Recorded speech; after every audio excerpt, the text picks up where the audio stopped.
Hello guys, math का डर हो जाएगा छू मंतर। आज हम बताएंगे क्लास 10 के चैप्टर 1 में प्रश्नावली 1.2 का क्वेश्चन नंबर 3 बताएंगे। अभाज्य गुणनखंड विधि द्वारा निम्नलिखित पूर्णांकों के एचसीएफ और एलसीएम ज्ञात कीजिए। तो अभाज्य गुणनखंड हम बता चुके हैं क्वेश्चन नंबर 1 में। तो आज हम बताएंगे अभाज्य गुणनखंड विधि से एचसीएफ और एलसीएम को निकालना। तो क्वेश्चन नंबर हम 1 लेते हैं। तो सबसे पहले हम तीनों का अलग अलग अभाज्य गुणनखंड निकालेंगे। तो अभाज्य गुणनखंड का क्या नियम है, देखिए पहले 12 का निकालते हैं। किसी भी इसमें अभाज्य संख्या से ही हम भाग दे सकते हैं। अभाज्य संख्या क्या होती है, 2, 3, 5, 7, 11, 13, इसी तरह 17, 19, 23, ये सब अभाज्य संख्या होती है। और हमें अभाज्य गुणनखंड में सिर्फ अभाज्य संख्या से ही हम भाग दे सकते हैं। तो देखिए यहाँ पे 12 है तो इसमें हम 2 से लग जाएगा 6 बार में, फिर 6 फिर 2 से लग जाएगा 3 बार में, 3 है तो 3 से ही लगेगा क्योंकि 3 अभाज्य संख्या है। तो 12 को किस तरह लिखेंगे, 2 गुने 2 गुने 3, फिर 15 का अभाज्य गुणनखंड निकालेंगे। तो क्या हो जाएगा, इसमें 15 है तो 3 से लग जाएगा, 3 पचे 15, 5 है तो एक बार में हो जाएगा 5 1 5। फिर 21 का निकालेंगे, तीनों का अलग अलग निकाल लेना है अभाज्य गुणनखंड। 21 है तो 3 से लग जाएगा, 3 से 21 हो गया। फिर 7 है तो एक बार में 7 से ही हो गया। तो 15 का क्या हो जाएगा, 3 गुने 5, और 21 का क्या हो जाएगा, 3 गुने 7।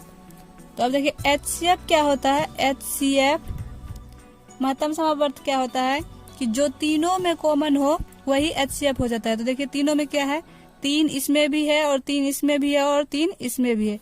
तो जो तीनों में है तो वही हो जाता है। तो 3 एचसीएफ क्या हो गया, 3 हो गया। और एलसीएम क्या हो जाएगा, जो तीनों में कॉमन है उसको एक बार लिखेंगे और जो बाकी बचा हुआ है उसको भी लिखेंगे। तो बाकी यहाँ क्या बचा, 2 गुने 2 गुने 2 गुने 5 और गुने 7। तो यही एलसीएम होता है। फिर इसको गुना कर देंगे तो गुना करने पे 420 आता है। आप गुना कर लीजिएगा। तो यही होता है विधि कि सबका अभाज्य गुणनखंड निकाल लेंगे और जो तीनों में हो वही एचसीएफ हो जाता है। और एलसीएम क्या होता है, जो तीनों में हो उसको एक बार लिखेंगे, बाकी जो बचा हुआ है उस सबको लिखना है और उसके बाद उसको गुना कर देना है। अब क्वेश्चन नंबर 2 देखिए, इसमें तीनों अभाज्य संख्या ये 17, 23, 29 ये सब अभाज्य संख्या है। तो इसका क्या हो जाएगा, सिर्फ 17 से ही होगा। तो 17 को हम क्या लिख सकते हैं, 17 गुने 1। 23 को क्या लिख सकते हैं, 23 गुने 1। और 29 को क्या लिख सकते हैं, 29 गुने 1। क्योंकि ये अभाज्य संख्या है तो इसमें सिर्फ वही संख्या से भाग लगता है और 1 से लगता है और किसी से भाग नहीं लगता है। देखिए हम 1 इसलिए इसमें गुना लिखे, ऐसे जनरली 1 नहीं लिखा जाता है, लेकिन 1 इसलिए लिखे क्योंकि हम एचसीएफ जो निकालेंगे वो तीनों में जो कॉमन होता है वही होता है। तो इसका एचसीएफ क्या निकालेंगे कि तीनों में क्या है, 1 है, इसमें भी 1 है, इसमें भी 1 है और इसमें भी 1 है। तो एचसीएफ क्या हो जाएगा, 1 हो जाएगा। इसलिए हम 1 लिखे, नहीं तो 1 लिखना कोई जरूरी नहीं है। फिर एलसीएम क्या हो जाएगा, एलसीएम क्या हो जाएगा, 1 लिखना जरूरी नहीं, यहाँ पे बस तीनों को गुना कर देंगे क्योंकि 1 से गुना करने पे कोई फर्क नहीं पड़ता है। तो क्या होगा, 17 गुना 23 गुना 29 हो गया। तो गुना करने पे ये 11,339 आ गया। आप खुद से भी गुना करके चेक कर लीजिएगा। तो यही हो गया। अभाज्य संख्या अगर हो तो उसमें सिर्फ उसी संख्या से भाग लगता है और किसी संख्या से भाग नहीं लगता है। अब लास्ट है क्वेश्चन नंबर 3। तो फिर सबका अलग अलग अभाज्य गुणनखंड निकालेंगे। 8 है तो 2 से लग जाएगा, फिर 4 है फिर 2 से लग जाएगा, फिर 2 है तो इसमें 1 से। तो 8 को हम क्या लिख सकते हैं, 2 गुने 2 गुने 2। और फिर 9 का क्या हो जाएगा, 9 है तो 3 से लग जाएगा, 3 में सिर्फ 3 से ही लगेगा। तो 9 को क्या लिख सकते हैं, 3 गुने 3। फिर 25 का क्या हो जाएगा, 5 से लग जाएगा और 5 से एक बार। तो 25 को क्या लिख सकते हैं हम, 5 गुने 5। तो देखिए इसमें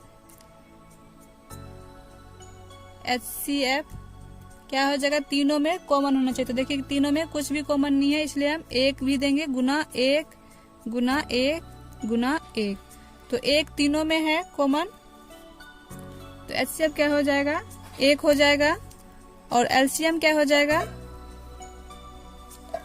इस सब का गुना हो जाएगा। 1 तो लिखना जरूरी नहीं है इसमें, क्योंकि 1 से गुना करने का मतलब कोई फर्क नहीं पड़ता है। तो क्या हो जाएगा, 2 गुने 2 गुने 2 गुने 3 गुने 3 गुने 5 गुने 5, सबको गुना कर देंगे तो ये हो गया 1800 हो गया।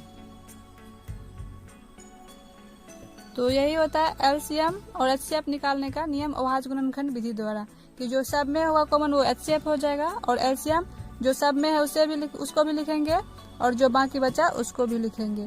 तो थोड़ा सा होमवर्क दे देते हैं, ये होमवर्क है, आप इसको खुद से बनाने का कोशिश कीजिएगा। और अगर ये थोड़ा सा बड़ी संख्या है, अगर आपको पहचानने में दिक्कत हो कि इसमें किससे भाग लगेगा या नहीं, तो हम भाज्यता की जांच ये बेसिक वीडियो बनाया है, उसको आप जरूर देख लीजिएगा।